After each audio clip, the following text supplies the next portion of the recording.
Many wise teachers have said that human knowledge can be divided into three fundamental layers. The first is our worldview, how we perceive and interpret the world around us. This is what we often learn in school: science, society, how things work, and how systems function. The second is what some call the cosmic view, a deeper understanding of the origin, structure, and purpose of the universe. Religion and spiritual traditions are often the gateways through which we explore these questions.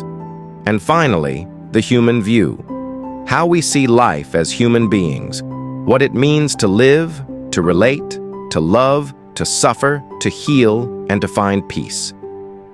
This journey begins here, not with the world outside or the cosmos beyond, but with the simple, complex, and beautiful experience of being human. That's where the deepest questions lie. Who am I? Why do I feel what I feel? How do I live in harmony with others? How do I stop struggling and start flowing? This journey invites a shift, not toward knowing more, but toward seeing differently.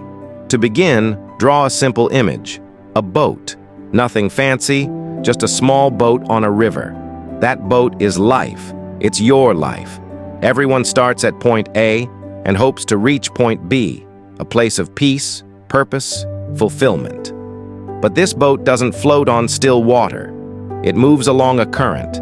Sometimes the current flows with you. Everything feels aligned, effortless, guided.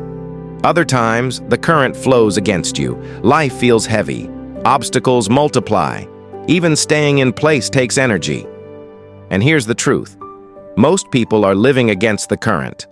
Not because they want to, but because they've never been shown the laws that govern the flow. The river is not random. The current is not cruel. It's simply governed by principles, laws of life, of the universe, of inner alignment. And when we don't know these laws, we fight. We paddle endlessly. We exhaust ourselves thinking we're failing, when in fact we're just resisting what we don't understand. But when we begin to recognize the current, to read it, to move with it, life begins to shift. It doesn't mean there's no effort, but the effort becomes wise, intentional, aligned. This is not just a journey to understand yourself. It's an invitation to live with a compass, to hold the oar with both hands, to move with presence, not force, with awareness, not control, so that your boat no longer drifts aimlessly or spins in circles or goes upstream without direction, but begins to move quietly, surely, toward a life that feels like home. This is not about trying harder. It's about listening deeper, watching the water, learning to live like someone who sees and therefore no longer fights. Let's begin.